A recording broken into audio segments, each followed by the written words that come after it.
Here's a statistic that'll knock the tattered socks right off your overworked feet. The world's 2,781 billionaires collectively control $14.2 trillion. To put that into perspective, the top 20 richest people alone hold about 20% of that wealth. Meanwhile, the so-called 1% hoard more than 95% of what's left for the rest of us, grinding away in the real world. But if people work hard, don't they deserve their billion-dollar yachts and entire wings of classical European art they never actually look at? And hey, maybe there's nothing wrong with dropping $27.8 million on a leather armchair. Yes, that actually happened in 2009. Let's just hope it was ridiculously comfortable. So put your side hustle on hold. You won't want to miss this episode of the Infographics Show, the secret rich families controlling the economy. You are what we tell you to eat. It's not hard to feel aggrieved whenever the public struggles, the billionaire class starts rubbing their hands together. It seems like one person's tragedy is another person's golden opportunity. During the COVID pandemic, the super rich class collectively got $2 trillion richer. In 2020, the world saw 573 new billionaires. Nothing says once-in-a-generation crisis like a record-breaking surge in wealth for the global elite. 4 of the new billionaires in 2020 were from the Cargill family, bringing their total from 8 to 12. Not a bad year for them, especially when you consider that around 6 million Americans lost their health insurance after losing their jobs during the pandemic. But who are the Cargills? They're actually a very big deal, one of 4 food giants that control around 70% of the global agriculture market. In 2021, their company made record profits of $134.4 billion, up 17% from the year before. In 2022, their revenue was $165 billion, rising by 23%, and in 2023 it was $177 billion, an increase of 7%. Oxfam, a charity aimed at alleviating global poverty, called this profiting from pain. The fact was, on average, we ate a lot more ultra-processed food in those years, and the big food behemoths cashed in. And when the going gets tough inside of our bodies, Big Pharma picks up the pieces. Throughout the pandemic, the world also got 40 new pharma billionaires. Much of that boom came from vaccines. But as anxiety, depression, and other conditions surged during and after the pandemic, so did our dependence on medication. Back to the Cargill Clan. This empire began in 1865 when William Wallace Cargill, the son of a Scottish immigrant, opened a small grain storage business in Iowa. Today, that humble venture has grown into a global giant that hires about 167,000 people and brings home more bacon than William could have imagined in his wildest dreams. The family, a very large one, is said to be worth about $60.6 billion. These are not what you'd call ostentatious rich folks, famously staying away from the spotlight, with Forbes once calling them the richest people you've never heard of. Rich people often hide from the public, and for good reason. People could get envious. As you'll see later, there is a much richer family than the Cargill bunch that you have definitely never heard of. Anyway, in terms of Cargill's global control, much of what people eat on this planet has been touched by their business. From the machines that produce our food to the transport that moves it, Cargill has a hand in it all. Oil, grain, animal feed, fat, and let's not forget the glucose syrup steadily turning us into walking sugar cubes. Sounds like we're demonizing them, but there are lots of established downsides to big food having control over what we eat. The same goes for the information we consume. The oligarchs of information. The news you consume daily, what we call legacy media, is often shaped by the businesses of a handful of incredibly wealthy families. Many of them operate behind the scenes, influencing the flow of information, yet you have probably never even heard their names. As with big food, there are downsides to a handful of media oligarchs owning what we consume, this time in our heads. This also includes support of the news. Wealthy sponsors and donors can affect what our news sounds like. The Columbia Journalism Review, CJR, recently said, "It's not good if billionaire philanthropists are bankrolling the news," mentioning the hundreds of millions the Bill and Melinda Gates Foundation donates to journalism as part of the philanthropy we'll discuss later. Let's take a look at the media families. This won't include Jeff Bezos, $210 billion, or Michael Bloomberg, $104 billion, because they don't qualify as media family dynasties. Mark Zuckerberg of Meta, $206 billion, and Elon Musk of X, $319 billion, can also influence what news we consume, but they don't qualify as media dynasties either. The Oaks-Sulzberger family, the owners of the New York Times, are relative paupers compared to other media families. Their estimated net worth comes in at a mere few $100 million. Jonathan Harold Esmond Vere Harmsworth, 4th Viscount Rothermere, is worth $1 billion. As his name suggests, he comes from old money, British Empire money. His great-grandfather Harold Harmsworth, 1st Viscount Rothermere, and his brother Alfred launched their media empire in 1896 with the founding of the Daily Mail. They went on to own the Daily Mirror, Glasgow Daily Record, Evening News, and Sunday Mail. Today, the Daily Mail's online edition is one of the most read newspapers in the world, ensuring the Rothermere legacy continues to shape the global media. But if you want mega-rich media oligarchs, look no further than the Newhouse family. They own the Condé Nast Group, whose brands include Vogue, Tatler, Vanity Fair, and The New Yorker. This gives the family a respectable net worth of about $24 billion. By the way, many of the amounts you'll hear today change depending on the source. The Hearst family, who bring you publications such as Harper's Bazaar, Esquire, and the San Francisco Chronicle, are worth about $22 billion. So again, a media outfit with some serious power. The Murdoch family, an infighting dynasty of the ultra-rich and alleged inspiration behind Succession, controls some of the biggest names in media. They bring us Fox, the Daily Telegraph, The Sun, The Times, The Wall Street Journal, and The New York Post. They own a lot more, but those are just some of the big ones, giving the family a net worth of about $22 billion. The richest media family, actually one of the wealthiest families in the entire world, are the Thomsons, Canada's leading oligarchs. These people, who are behind Thomson Reuters News Media, are worth a staggering $68 billion. In short, a handful of wealthy families control much of the media shaping your opinions. The words that make you love or hate people, support or oppose wars, or rally behind a cause. Okay, let's lighten things up a bit and meet the people who set the tone for what's cool in our material world. The French Connection. The French, renowned for their indifferent attitudes, sartorial style, and for adding taste to their food. Okay, maybe they're not indifferent, but for centuries, they have led the world in haute cuisine and haute couture, setting the standard for fine dining and fashion. The French court was known for its fine clothes and luxury going back to the 15th century. Then the ridiculously dapper Louis XIV, aka the Sun King, came along in the 17th century and made Versailles into the style center of Europe. And today, it's French multi-billionaires who now own the world of style. For instance, we have the Wertheimer family, who owns Chanel, a company handed down to them from their grandparents, Pierre and Coco. They wanted to make perfumes available to the masses, and that's what they did. They branched out into skincare, cosmetics, and clothing, and this family of trendsetters is now worth a staggering $108 billion. Even bigger than the Chanel clan is the high-end Hermès empire. Founded by Thierry Hermès in the late 1800s, it all started with a humble workshop crafting horse harnesses. We're maybe doing Thierry a disservice. Back then, horses were the main mode of transport, and Hermès harnesses were for the poshest riders in Europe. The company expanded into other leather goods, and a century later, the British royal family and Hollywood movie stars were walking around showing off their ultra-chic Hermès bags and jackets. A quick scan of their website shows just how much this stuff costs now, with a simple cashmere coat currently going for about $10,000. Now that sounds like a lot, but for some people you'll hear about soon, it's about 1 minute's interest in the bank. It was the grandson of Jean-Louis Dumas and his son Pierre that turned the brand into a global megastar. The Hermès Dumas family now have a net worth of $213.8 billion. It used to be much less, but they just had a cash bonanza. Their stock tripled. You could argue that they don't have much control over us, but let's be honest, plenty of people out there aspire to own a $200,000 crocodile skin handbag. The French masters of style don't stop there. One family that owns a share of your life is the Bettencourts, an outfit that goes all the way back to the Normans. You name it, the Bettencourt family has done it. From jousting in American politics to writing science fiction novels. But their present cash cow is the brand L'Oréal, which under the matriarch François Bettencourt-Mier gives the family a net worth of about $100 billion. From starting out in hair dye in the early 20th century, L'Oréal is pretty much now on every supermarket's cosmetic shelves in the entire world. They own a multitude of brands, from Garnier to Guy Laroche to many more.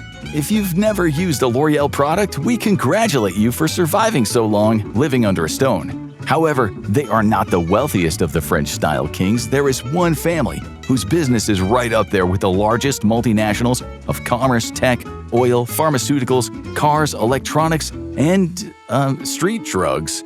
We're talking about LVMH Moet Hennessy Louis Vuitton, a luxury brand founded by Bernard Arnault. His family-run empire is presently worth in the region of $233 billion, making them one of the wealthiest families in the world. And if you're wondering if they got this rich just from selling stuff that most people can't afford, like champagne and brown bags, well, they're much bigger than their name suggests. When you walk through the department store all around the world, many of the brands Kenzo, Bulgari, Givenchy, Christian Dior Couture, Celine, Tiffany, and Tag Heuer watches are owned by LVMH. Those are just a few names. They own dozens, and given the profit margin on some luxury goods, including the $5,000 handbags, is around 80 to 85%, they are rolling in the dough. But it's not as if this family controls France, as you'll now see some mega-rich families pretty much run entire nations, and then they start bothering other nations. The monopolies. If you play Monopoly, the aim of the game is to own as much as you can. The streets, the properties, power, transport, everything. The more money you have, the easier it is to crush your competition. In reality, this kind of maneuvering is much easier in developing nations, where weak anti-competition laws and government officials with a taste for kickbacks make sure that the right palms are greased. This brings us to the Slim family and its patriarch, Carlos, who for a long time was the richest person on the planet, a man The Guardian once compared to a Mexican drug cartel. At the time of the article, 2019, Mexico's economy was the 15th largest in the world, but its per capita income of about $9,000 globally ranked in lowly 70th place. Like so many billionaires in the developing world, Slim wasn't born with extreme wealth, but by the time he was 12, he was already buying shares. Later in life, he was buying up Mexico. Like any good Monopoly player, he took over the entire board: finance, construction, airlines, chemicals, tobacco, copper and mineral extractions, retail, hotels, beverage, and of course telecommunications.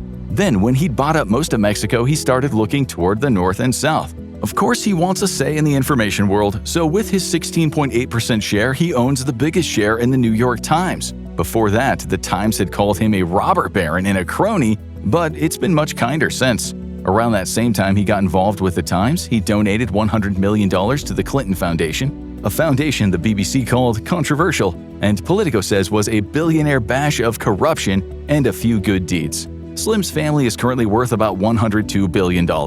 In India, another country of stunning highs and depressing lows, two mega-rich families also own a huge slice of the pie. One of them is the Adani family, who make money from commodities, mining, electricity, food, natural gas, etc., and is worth about $111 billion. Unsurprisingly, these guys also own media, having a majority share in the massive TV news network NDTV. Maybe the channel will now be reluctant to publish news about the infamous Adani family corruption cases and what Forbes recently called their intimate connection to a, quote, global web of offshore companies. The other big Indian outfit is the Ambani family. These guys are worth about $116 billion, money that comes from electric, retail, finance, infrastructure, and entertainment. To carry on with a theme that you might now be noticing, they also own news media, and lots of it. News 18, CNBC TV 18, as well as Forbes India and the First Post website. Those billionaires sure do love journalism. India is a king of crony capitalism, and it has some of the most eye-watering wealth disparity you will ever see. The rich there are also renowned for keeping their cash away from those annoying tax agencies, but India is certainly not alone in this respect. It's thought that globally the world loses about $500 billion every year in tax from rich people taking part in what's referred to as tax abuse. Okay, let's now have a look at a family that has been a big part of your life since you were a kid. This family doesn't own the media, phew, but Reuters says they do work under a cloak of secrecy. The sweet you can eat between meals. It's 1890 in a small town located in Minnesota. A young boy called Frank, stricken with polio, is watching his dear mother in the kitchen, dipping candies into chocolate. The boy grows up, but throughout life he never forgets those delicious chocolate-dipped candies. In 1911, after a series of business failures, he and his wife Ethel start selling buttercream candies to trolley passengers. There are a lot of happy people on those trolleys because Frank and Ethel now have the cash to start the Marrow Bar Company. In 1923, he hits the big time when his confection of sugary goodness, nougat topped with caramel and covered with milk chocolate, becomes a bestseller. He calls it the Milky Way. As you might have already guessed, his full name was Frank Mars. In case you were thinking the Milky Way and Mars was about the galaxy and the planet, it wasn't. Mars was his name and the Milky Way was named after a milkshake. Selling them for just 5 cents, America couldn't get enough. By 1924, he had made a small fortune, bringing in around $800,000, about $15 million in 2025. Then in 1930, he added some extra ingredients to his chocolate bar and named it after his family's favorite horse, Snickers. 2 years later, he opened the Mars European division in Slough, England. The British already had their chocolate giant, Cadbury, but it seems that they welcomed Mars with open arms and cavity-laden teeth. It was in the UK where Mars decided to try something new in 1932, when Frank's son changed the recipe for the Milky Way and called it the Mars Bar. Decades later, sadomasochistic Scots decided that calorie control was a myth, so they started deep-frying the things and sold them to drunks stumbling out of pubs. Mars's rise was meteoric, the profits astronomical, as the company branched out with brands such as Uncle Ben's Rice and all kinds of breakfast cereal, sweet drinks, lots of chewing gum, and pedigree pet food. Collectively, this sugar cartel is worth over $117 billion. John and Jacqueline, the grandchildren of Frank, are both alive and kicking in their mid to late 80s, worth $46 billion and $38 billion, respectively.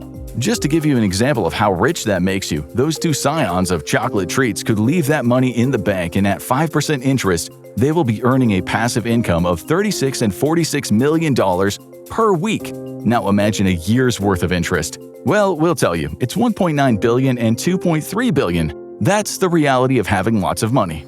It's why so many of the super rich get into that shady business of philanthropy, but we'll save that for later. Let's first look at the royals of the world, people who inherited their wealth as a birthright. Royal Shakedown. The House of Saud, aka the royal family of Saudi Arabia, is said to be worth a mind-bending $1.4 trillion, although most of that is shared between about 2,000 people. That's about $700 million each. But of course, the big fish sit on big stacks. Prince Al-Walid bin Talal Al Saud might be worth $14.6 billion, but no one really knows for sure. We just know those Saudi royals are extremely wealthy in a country where criticism of the elite is conveniently out of bounds.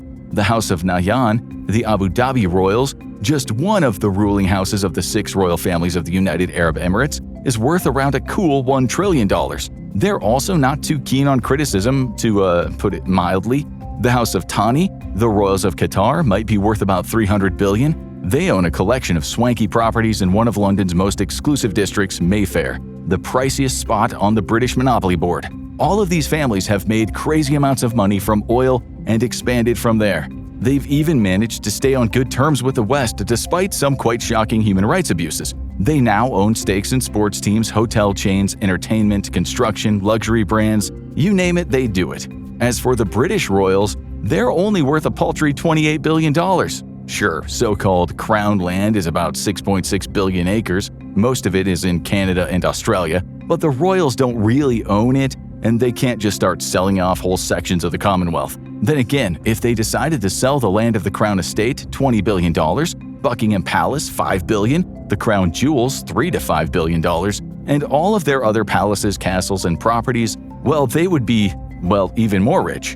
And then there's the Royal Art Collection, which consists of around 7,000 paintings, 150,000 works on paper, 30,000 watercolors and drawings, and don't forget the 450,000 photographs, as well as a massive 700,000 works of art, sculptures, manuscripts, tapestries, furniture, ceramics, and textiles, and it all adds up to around $13 billion.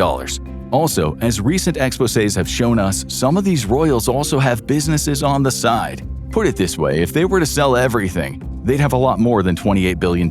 It would be mind-boggling to add up what the British royals actually own. This includes some of the productive agricultural land and forests in the British Isles, as well as some of the most upmarket streets in London. The richest royal in the world is actually said to be King Vajiralongkorn of Thailand, who might be worth in the region of $43 billion, but this is part of what's called the Crown Property Bureau. Still, in 2018, the media said he was granted ownership of royal assets. But as we said, those royal families are vast, and how much money each person has at his or her disposal is very hard to understand. So let's move on to American royalty. The Big Kochs. The Koch family fortune started with Fred, the son of Dutch immigrants. He opened an oil refinery in Texas and made a ton of money after he developed a way to extract more gasoline out of crude oil. 2 of his sons, David and Charles, carried on their father's vision at Koch Industries. David died, so now there's just Charles, who at 89 is no spring chicken. As business leaders, they've been one of the most politically involved, openly politically involved families in the USA. Both men were or are pro-rights, anti-war, anti-war on drugs, and in general very libertarian. They made their opinions known, donating heavily to their causes, so they had an impact on how we think. For instance, during the COVID pandemic, they supported the Great Barrington Declaration, which was famously against mass lockdowns. These sounded like humane causes, but their opinions on deregulation and lower taxes are often criticized. Much of the family fortune is now with David's wife, Julia, who met him on a blind date in 1991. She's now worth $74.2 billion, a good chunk of the family's $128 billion, enough to net her about $71 million every week in interest. She donates a lot to medical research and art, but as we'll soon see, a few million a year is not actually that much, and it might not always help the people who need it the most. But first, let's look at the most powerful family you've never heard of, a family that by comparison makes the Kochs look small. We walk in the shadows. There's a conspiracy theory that says some very powerful families control the world. This round table of elites can fix for war and economic crises so they can make hay on the backs of mass death. The usual suspects are the Rockefellers, the Rothschilds, and the Morgans, but no one ever brings the Wallenberg family into this devilish plot. Just so you know, the Rothschilds are often said to be worth a mere $1 billion. However, in 2023, Forbes said their net worth was a mind-blowing $20 trillion. An article about them said, for almost 300 years, they have quietly affected global economic and political events. As for the Rockefeller clan, Forbes put their net worth at around $10 billion. But again, it's not easy to know with these old-school families. They don't just own lots of pie, but also invented ingredients and came up with the cooking instructions. Same goes for the Morgans, who might have only a net worth of a few billion. Back to the Wallenberg crew. They've also been making untold amounts of money for over 3 centuries. They started out in banking and have since become so big that their businesses collectively employ about 40% of Sweden's entire industrial workforce. This family is like business royalty, although despite having about $270 billion between and controlling over $900 billion, they won't usually be seen showing off their wealth. They have a motto which is to be but not be seen. That's what most billionaires do. It's one of the reasons why tech billionaires wear worn-out t-shirts and Adidas sneakers. They earn so much money that showing off would likely ignite resentment. Normal rich families might show off, but the mega-wealthy hide in the shadows, if they can get away with it. The Wallenbergs are in banking, real estate, investment, airlines, electrical, hotels, pharmaceutical, engineering, and tools manufacturing, with their products touching pretty much every corner of the world. Their giant holding company, Investor AB, holds very significant equity in Ericsson, Electrolux, Nasdaq Inc., AstraZeneca, Saab AB, and much, much more. And we won't even go into all of the property they own. They give any oligarch or royal a run for their money, but hardly anyone has ever heard of them, which is why it's said their great power hides in the shadows of history. Their wealth is kept in foundations, so it's not like any one family member can claim it as his or her own. And as the rich are prone to do, it gets them out of inheritance taxes. Of the 30 or so members of the 6th generation, about 20 of them will carry on the business, leaving the other 10 to do what oligarchs usually do and get involved in philanthropy. Among the world's wealthiest, a massive transfer of wealth is on the horizon. A 2024 report estimates that $31 trillion will be passed down globally over the next decade from families worth over $5 million. Now you know why they care so much about inheritance tax. Okay, let's talk about the richest family of them all. Good old former blue-collar Americans who struck gold when they embraced the tactic, buy in bulk, sell cheap. Meet the Waltons. We're not talking about the fictional Waltons from West Virginia, but the retail giant from Arkansas, the Walmart people. The company was the brainchild of Sam Walton, who in the 1940s opened up his first small store and set his efforts on undercutting everyone else. He didn't open his first Walmart until 1962, and later he set up the chain, offering better prices for the bargain-loving public. Sure, he didn't make as much profit on each item, but if he stocked his shelves and had a huge inventory, then lots of small profits would add up to a big profit. It sounds simple, but good ideas often are. By 1967, he had 24 stores across Arkansas, which generated in the region of $120 million in 2025 money, enough for Sam and his brother Bud to open new stores in several different states. By 1975, they had 125 stores, and they were taking in over $1.5 billion a year. They ran smaller grocery stores out of town, almost putting an end to what's known as the mom-and-pop stores. But as the saying goes, you can't halt the march of history. Of course, Amazon came along and tried to ruin Walmart's parade, but Walmart soon shaped up and also went digital. The company has since bought Asda, a large supermarket chain in the UK, and now you can go to Walmart in China, South Korea, and various countries in Africa and Latin America. It's become a shopping monopoly, a retail tyrannosaurus, with 2.2 million employees. It gets a lot of criticism over its labor practices and low wages, but we sure do love those low prices. Notwithstanding the secretive Rothschilds, the Waltons are the richest family on the planet, worth about $432 billion. The richest of them all are Jim and Rob, the sons of Sam, both still out there serial-killing small businesses. They're each worth just over $100 billion, which can generate about $96 million a week from the standard 5% interest. That is $13.6 million per day, $570,000 plus per hour, $9,500 per minute, and about $158 per second. And then there's Alice, the daughter of Sam, who's also worth about $100 billion, give or take $1 billion, which is nothing. She is the giver of the family who over the years has been kind enough to donate hundreds of millions to arts and medicine and the humanities.